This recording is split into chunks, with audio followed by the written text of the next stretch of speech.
So for those who are here, I'm Wen Jun, I'm from Cargo Studio. So basically, I'm the producer. I help to look after the teams when it comes to project requirements and schedule. I guess that's the base job for all production members nowadays.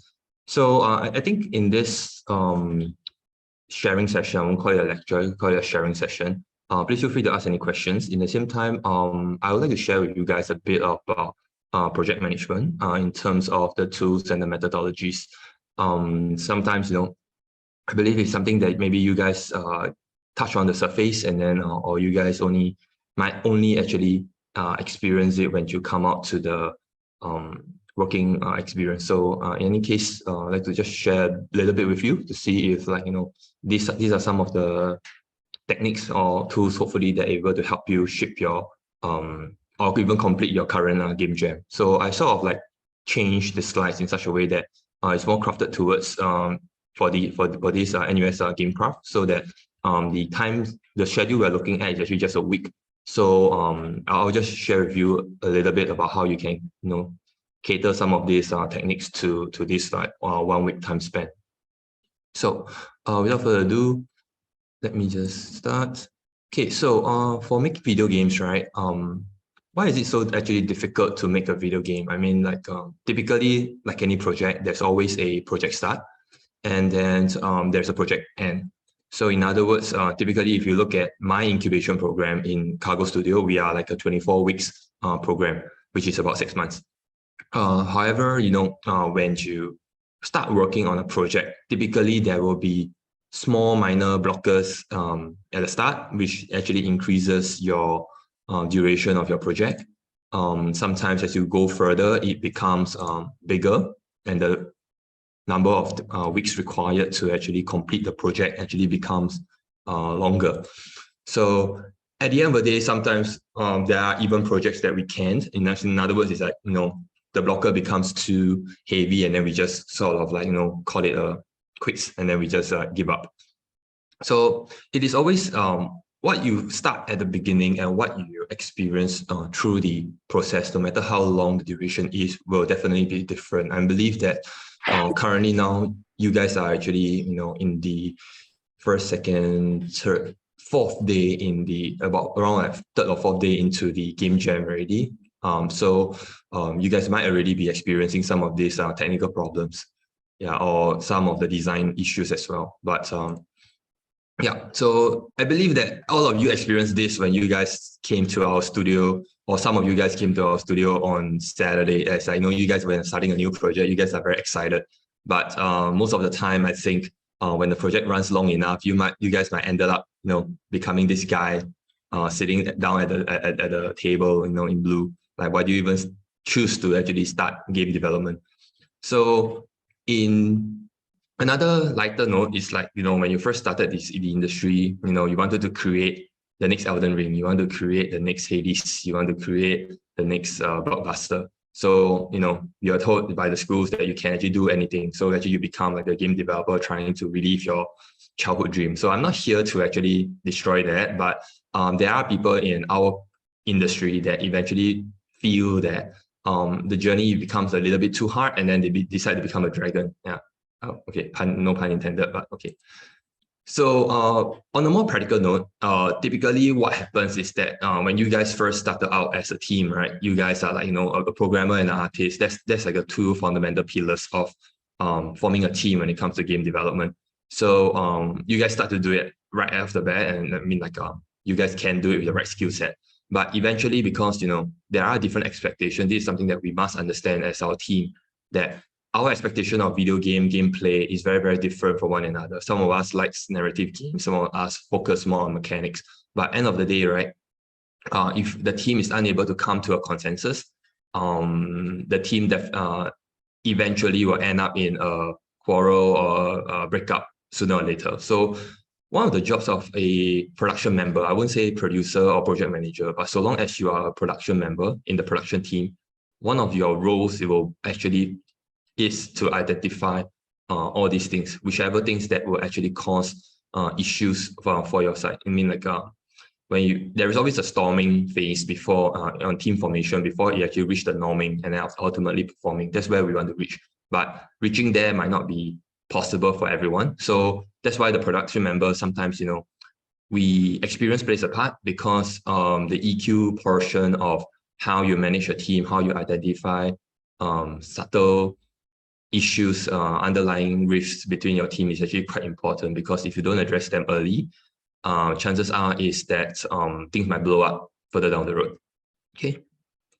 So when it comes to project management, before I go into some of the techniques that I use, I just want to give you guys a introduction to project management. So that is I think is the part and parcel of all producers in the industry. And then if you guys do not have a project manager on your team, on an agile team, they are also called Scrum Masters are sort of like part of the production member. So you actually take up the role. A lot of times, project managers sort of become like leaders of the team, but there's a reason to why it is that way. It's because certainly project management, our goal actually is to lead all the works for a team, right, to achieve all project goals, right, within a given constraint. So I mean, like, the question here would be like, what is the project goals and what are the given constraints? So for, I believe, your GameCraft, your constraint is very straightforward. Your time, you only have a week.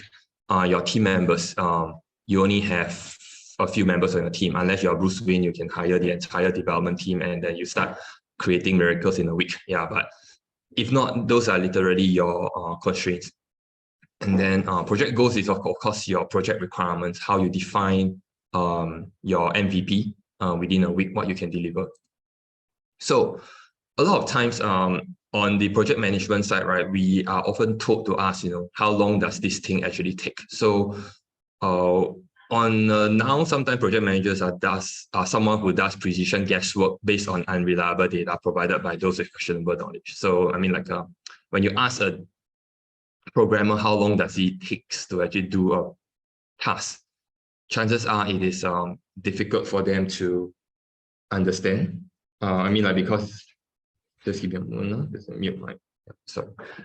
Because they will need time to actually, do some research on their own, but off the hand during the meeting themselves, they are the guys with questionable knowledge about what the task actually entails. So a lot of times, sometimes the similar job concepts, like we are wizards and magicians, because they, as project leaders, somehow we seem to be able to give the best answer, but chances are we are off tangent a lot of times. But how do we actually manage that kind of like off tangent? I guess that's where the crux of the skill set as a production member is. So some of the PM tools that I like to introduce to you guys, right? Similarly, I think it's the work breakdown structure. This is just a bit more formal, but I guess you guys have been practicing this forever in your studies and in your whatever that you guys do, which is to break down what are all the tasks that is required to be done for a project.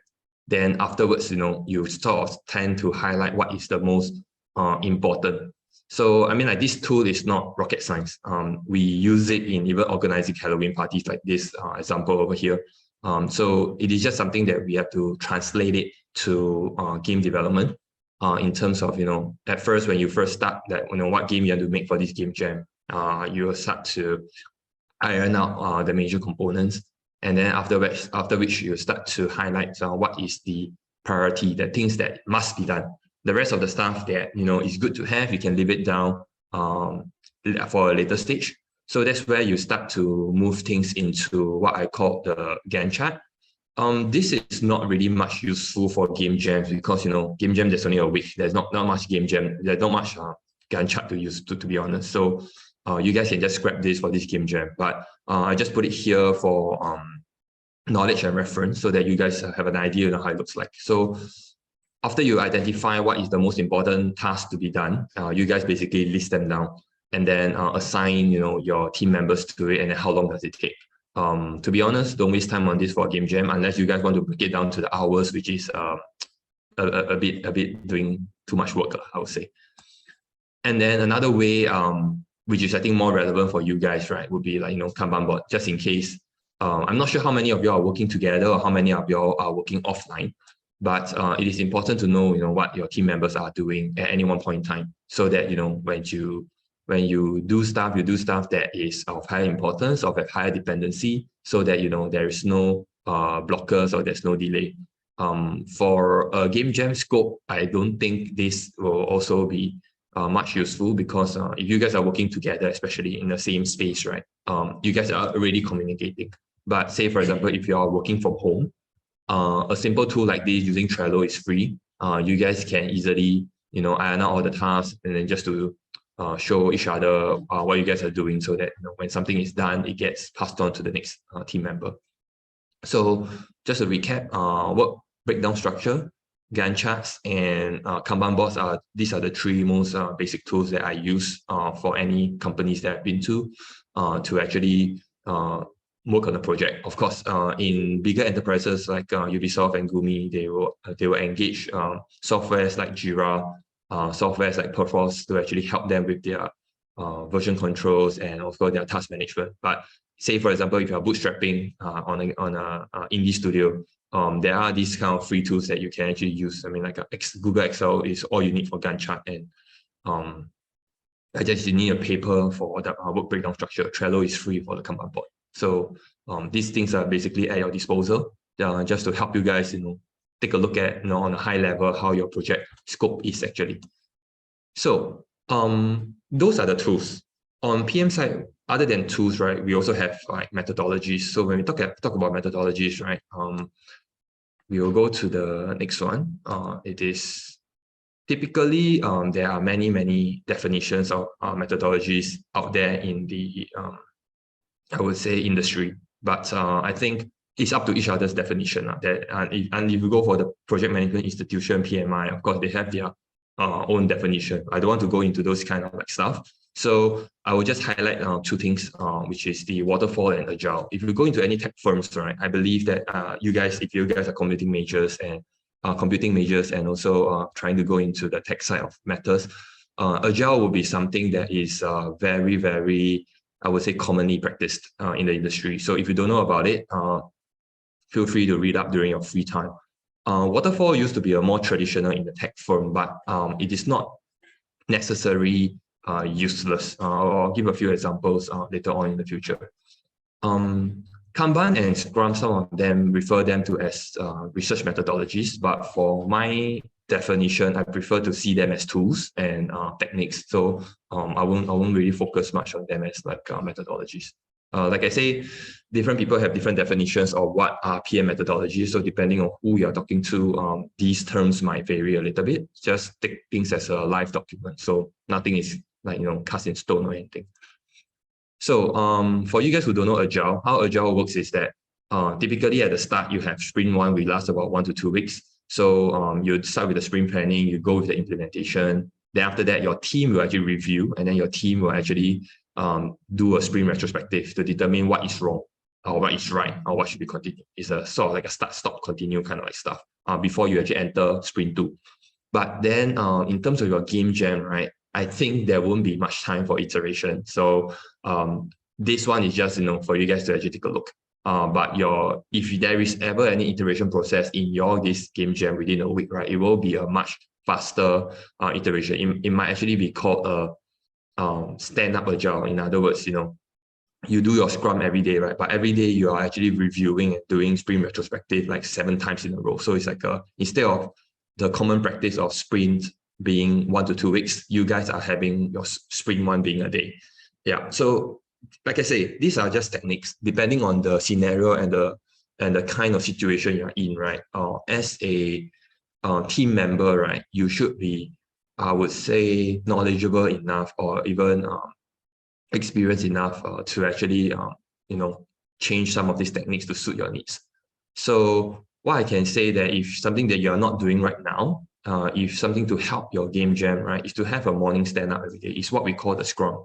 So what you do every day when you, like say, for example, you guys put a arbitrary date, like time, like you'll start work at 10 a.m. So 10 a.m., right, basically you stand up, you guys have an online meeting, you guys just understand a little bit about what you guys should take 1 minute each, right, to share what you guys have done for the previous day, and then to share your blockers, and then after that to share what you are doing for today.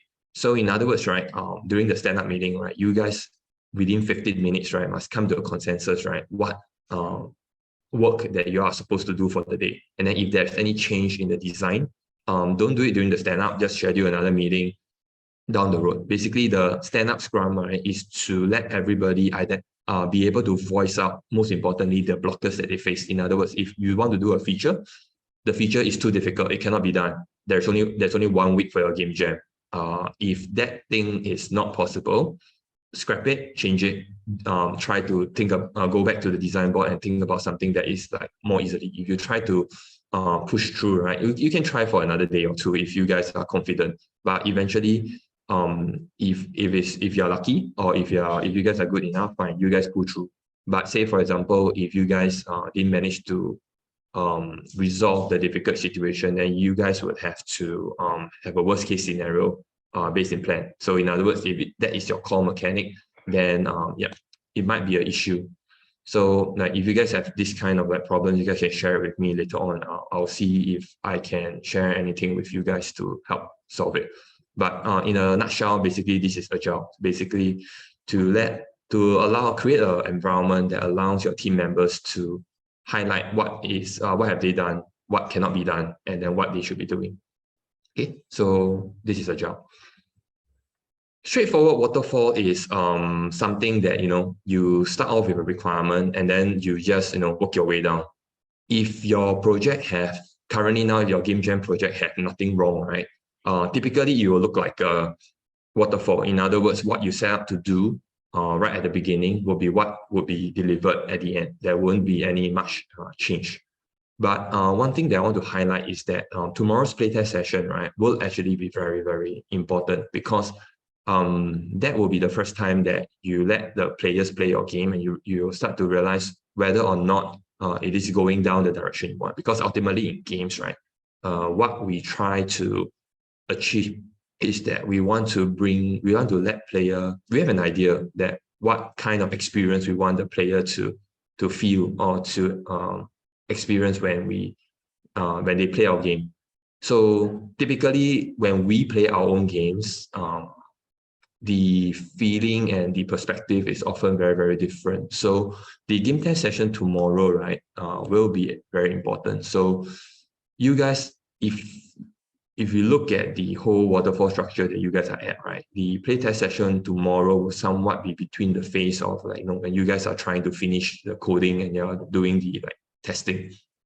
So a few things might happen, during the playtesting session. If all things is good, everything is like well, then of course you will just continue doing what you're doing, trying to polish up the game, and then you deliver it basically on Saturday, which is on the 17th. But say, for example, if your players don't understand what you're actually trying to deliver, or it doesn't fit the team. So if that's the case, right, would it be that you have to go back to the drawing board? Then your whole entire structure will look a bit like this. You have to go back, to identify you have to do like a retrospective to identify what's the problem and how you actually move forward from there. So in that sense, it actually becomes a bit of Agile. In the tech firm, right, we tend to lean towards being Agile, right, because we have I would say, the luxury to do it. Okay, project management is something that is widespread throughout all the industries, not just in tech, but also in construction, in like events management and stuff. So take construction, for example. Construction industry, right, cannot use Agile. Reason being that once the pillars of a building is plugged into the ground, right, you can't really change the architecture anymore. Yeah, it's as simple as that. So that there is no reversing. Things done are permanent. So for example, you do an events management, things tend to be a bit waterfall as well. So for example, if you book an event location, you paid the deposit and you pay the down payment. Then suddenly your client says that he doesn't like the event. I mean, like, you can't change it, because unless you guys are willing to absorb the sunk cost. So in this kind of industry, right, you can't run away from waterfall. And then that's why I say that Agile, right, is actually a luxury that the tech side can have, but only to a certain extent.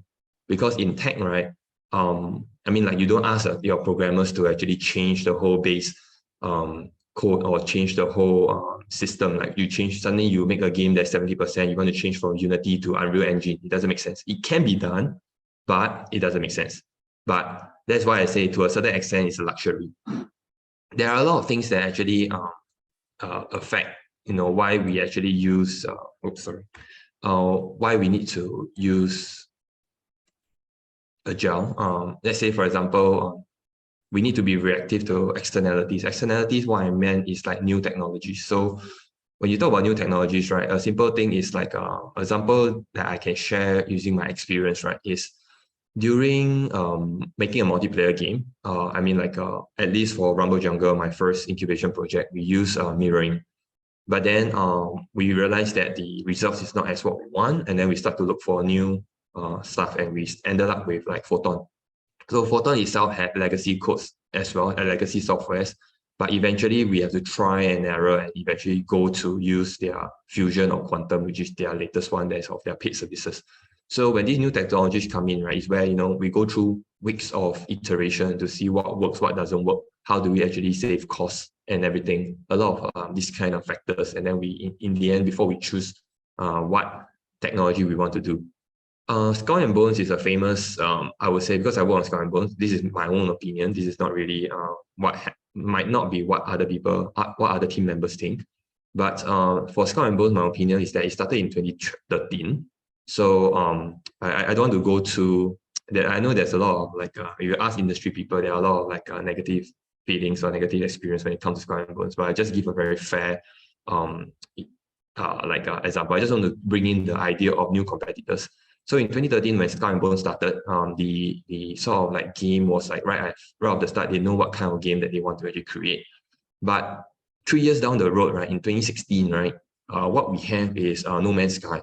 So Skull and Bones wanted to actually create a open world pirate game at that point in time. But then when they saw No Man's Sky in 2016, they realized that No Man's Sky's open world is much awesome and much impressive. So they wanted to see how they can actually, incorporate it. But imagine a game that is 3 years in development. How far are they in development already? Are you gonna like redesign everything?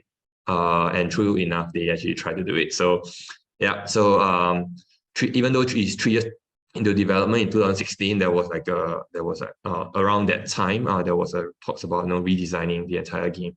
And then when in 2018, right, I think it's in my opinion, is one of the killer moves where Sea of Thieves actually came out. It is almost the exact genre, but then there are some stark difference when it comes to the design. But because of how well received Seas of Thieves is, basically the Skull and Bones team starts to waver a little bit about their decision making.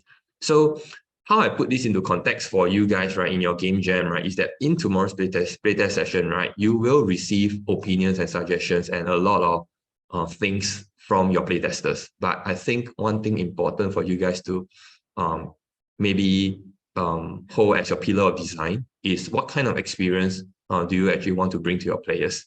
I think that is very important because players themselves, playtesters, do not know what is the experience that you want to create. This is something that you don't also upfront say in the playtest session. You try to find out.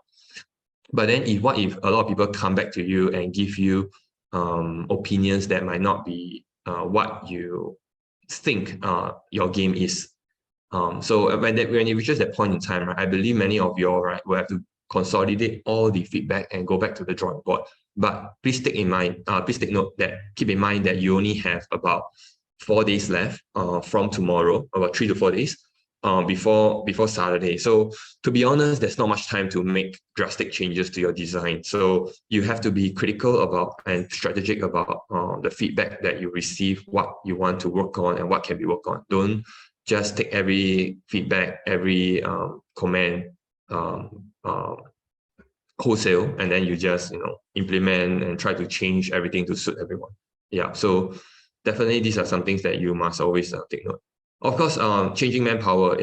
During my time in Gumi Asia, I see a lot of manpower change. When your team suddenly cuts 50%, we have to scale down the content releases and stuff like that. So these are basically the externalities that will affect, and then why in the tech firm, in gaming industry, we adopt Agile is because we often have to change our requirements every sprint. We have to manage our stakeholders. We have to be very transparent in the things that we we encounter during our day-to-day work, and then sort of try to build a sort of understanding and relationship with our stakeholders so that they understand what we are going through, and then we manage the expectations. Ultimately, as project managers, as game developers, right? You guys actually, what we want to do is that we want to deliver value to our consumers. If we don't deliver our game, if we don't push our game to the market, there is no value. So I mean, like, what's good to have a game that is just in your source code, I mean, your hard drive. It doesn't serve anything. Even if you put on Twitch.io, I think it is good enough. At least it is a playable game for you to gather feedback. Eventually, you know, few years down the road, you want to revisit the game that is on your itch.io, by all means, you might gain the experience, a new perspective to see how you can change the game to actually become better. Okay, so depending on the situation, I wouldn't say that every tech company should use Agile. It is really circumstantial, but just back to the point, it is a luxury that we can use Agile. Just if you go out there in the industry in the future, don't really abuse it. If not, your team members will also suffer with the changing requirements. So if you look at how I think about my work on a day-to-day basis, right? Typically, it will look something like this. Everything starts with a work breakdown structure to give me a whole idea of what needs to be done for a game. Next, in my mind, there will be like a prioritization that I will actually put everything into a Gantt chart, be it an Excel sheet or a mental model. Okay, if your team is not I would say doesn't like to look at Excel sheets, right? Then you might need to repopulate your tasks to a Kanban board, so it is more bite-sized, chewable for them to see visually things move from left to right. Things are done, but eventually some sort of like update to this schedule will still have to be it in your mind, or be it somewhere out there. So you always like do this when the task ends, you actually feedback again. Okay, so after day one, in the context of game jam, after day one, what is done, what is not done, what can be done. Then you have to edit your work breakdown structure again to know exactly what is your highest priority and what are good to have. If good to have, you have no time, unfortunately, I think you have to scrap it. Yeah.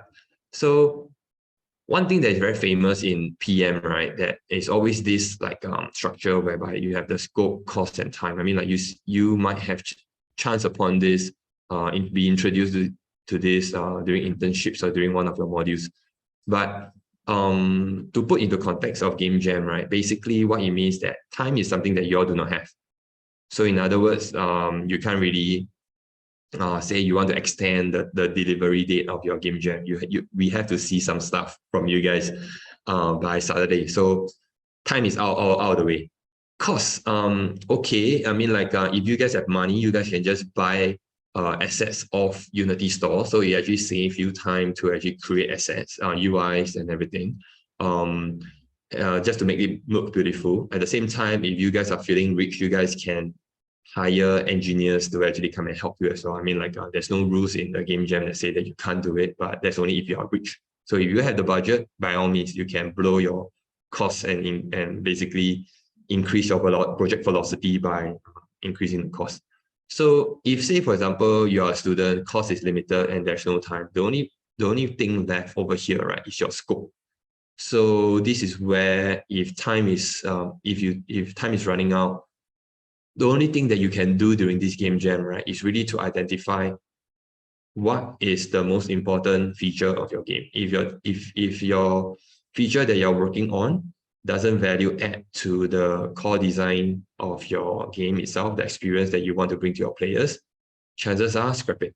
Yeah, only work on a single thing. So to give you an example, when I look at my team right now, I think there's an NUS team, Base K, that's working on a game called codename, project name, Swift. So we are trying to sort of retexture the entire level of the game itself. But the thing is that to retexture the entire level, it might take too much time and the art direction might not be what we want to do. So how do we balance it in such a way that we can actually take a look at how does the game look like being retextured, but still have it quickly? the team actually came out with creating a small arena, something like your survivor.io style, that is just a very small stage. Instead of making the whole entire level 1 with procedural generated tiles and everything, they just go with a small arena and then create a few assets and then to just piece them together to see how the whole art direction feels like. So the objective of that particular task is to basically only to find out what art direction to go. So there is no need to actually create the whole level. It's up to you and your team how you define that. So same it goes to your experience that you want to bring to your players. During the playtest or during the game jam, right? To be honest, people are going to play your game for only 5 minutes. Do you need to create an entire level for 5 minutes? Chances are no. So don't waste too much time focusing on the wrong stuff. Focus on really about the players who will be playing your game. So imagine the playtest session tomorrow. How long will actually people play your game? So what is the most important question that you want to be answered during your playtest session? Focus on that. Same thing for the delivery of your project on Saturday. Try to identify what is the I mean, like, you guys should already know the judging criteria. If you guys don't know the judging criteria, please go and read it up, because that is exactly what you guys should be working towards. What are the important things that the judges are looking for. So based on the judging criteria, based on the experience that you want to give to your players, and based on the time that the players will actually get to play your game, say it's just 5 to 10 minutes or even longer, 15 minutes, maximum 30 minutes for a hardcore fan that actually like your game. That is the scope of your game. You don't need to really create like too much stuff that is not necessary. Okay, so with that, right, I will bring me to my last slide over here. Basically, to what the context I give you here, tomorrow's playtest will be very, very important, because some of you guys might end up with a change of your project, realizing that people might not like the things that you're doing, etc., etc. A lot of things might happen during tomorrow's playtest, but always understand what in your project is of the highest value. So in other words, ask the right questions during the playtest session tomorrow. Don't go in and say that, hey, can you play my game and see if it's fun? The definition of fun is very different from everyone. So don't ask this kind of like questions. Be more specific when it comes to your question, when it comes to some of your core mechanics that you are trying to understand. If you are trying to see if people understand your UI, your tutorial without you talking, then don't talk. Just get people to play your game and see how they react. So you must be very strategic when it comes to asking the right question, especially during playtest session. This is something that I emphasize a lot, that people don't really know. Most of you guys come from NUS. If you guys come from other polytechnics or stuff, it's still okay. Treat playtest sessions like research. Research your research modules. When you need to create a hypothesis, you need to create an experiment methodology. Then after that, there has to be conclusions that you can work on. Whether does your result actually validate or invalidate your hypothesis. I mean, like if you treat playtest sessions like a research module, right? I think you will be able to get more value out from the playtest session, instead of just let people play and then blindly just observe. To be honest, if you really do that tomorrow, chances are nothing will change, or you guys will just end up with a lot of feedback and then not know what to actually work on. So but don't worry, I'll be here tomorrow as well. So if you guys really encounter these kind of like issues, right, do voice out. I will try my best to see how I can help you guys. So which goes down to my second one. Know how to ask why. Be investigative. When you observe people reaction, know how to prompt. This is a bit like focus group interview for people who are familiar with it. If you guys have done interview research as well, this is what you do. This is what playtest session is. Next is also know where and how to find help. So we are here. There are resources online. You have your friends. So don't be afraid to voice out. As a game developer in a startup environment, or even if you join a company, being resourceful is one of very important, I guess, skill set or attribute for any employee or entrepreneur. Okay, just put it as that. Last thing, always subscribe to Murphy Law, because this is something that often happen and we are so used to it. Always prepare for the worst scenario. If things actually blow up tomorrow during your playtest session, all your hypotheses are invalidated, you and your team will basically have to be prepared. You have to relook at the number one, number two, and number three, and then to ask yourself what's next, and then see how you can move forward from there. So how you actually drive a project to completion, right, is actually very, very dependent on how you manage your tasks and how you define what is being done. Managing your stakeholders so that the same amount of value is still delivered, or slightly lesser, negotiation skills come into play.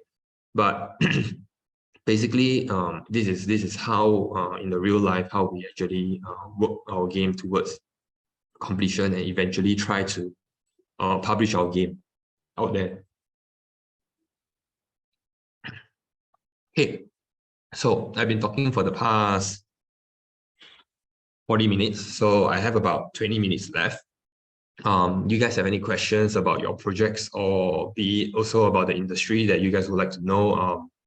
Feel free to ask. If not, you guys are giving me a 20-minute break. I'll just have my lunch. All right, thank you, Wen Jun. Everyone, please give a round of applause or react in the Zoom chat for the Wen Jun. Yes, I guess one of the first questions we could ask is, I'm sure over the years, many of us have encountered the problem of you do a project and after a while, you're like, oh, this game actually sucks, or oh, the idea for this game is actually not as good as I thought. So are there ways to stop that in the beginning, like from the start? Are there ways to go like, hey, I think that this idea isn't good, or any ways to combat this kind of situation? Yeah. For Kenneth, your first question, this question, the first thing I'll ask you is, right, how did you realize or define that your game is not good? Maybe Okay. after prototyping. Yeah. Okay. So I'll just leave that to you, lah. Yeah, for your own definition. The reason why I ask this question, right, is that maybe the question that I'll ask everybody on the floor, right, is Among Us a good game? If you look at when Among Us is released right off the industry, right, nobody actually plays the game. So if you look at a very conclusive method, we start to try to identify, why the Among Us actually blew up and everything, right? Chances are, could it be COVID? If there's no COVID, would anybody even play Among Us? I mean, like that's a question about, how do you define whether your game is good or no good? How you know if so happen that you put your game on itch.io, one influencer, PewDiePie, plays your game and then start giving a woo-ha, and then suddenly you have millions of downloads. Does your game become good by definition? Or so the thing is that the game that you want to create always binds down to a fact that it is an experience that you want to bring to the players. If it fulfills that, it fulfills your own goal. How it actually become receptive in the market is always there's a lot of externalities. To be honest, I don't know. If I know, I won't be sitting here already. I would have been owning a game studio on my own somewhere in the US or behind the MiHoYo.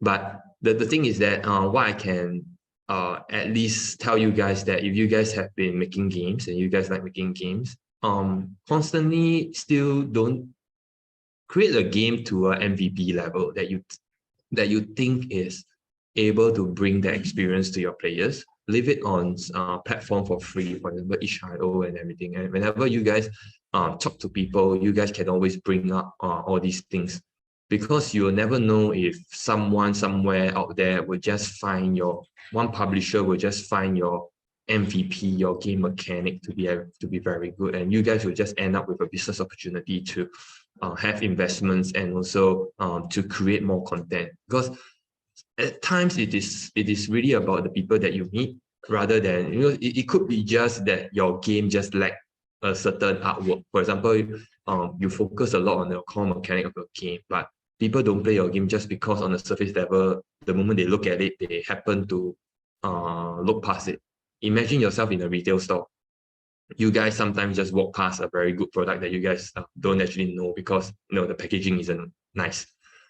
There will be people out there that has this experience or has this I would say forte to pick these things out. And if you are lucky enough to actually meet this kind of people, who knows, you might hit the jackpot. So focus on making the game that you want to bring the experience to your players. Leave it on a free platform that people can play, constantly observe and take feedback from whoever's playing your game. Whenever you make a lot of games already, it means that you have a lot of topics to talk about when you join meetups like SGGA. If you come to our drinking session in SGGA, you can bring your games out for people to play. Who knows, you might actually meet somebody that actually likes your game. Sometimes it's really about exposure. So don't just feel that your game is not good just because of one or few thing. I mean, like, you can take it with a pinch of salt, and then those are just data points for you to improve your game. Okay, that's fine. But eventually, just keep making games. Yeah, thank you for that. Does anyone else have any questions in the chat? You can just put it on in the Zoom chat, or you can put it on Discord. Either way is fine.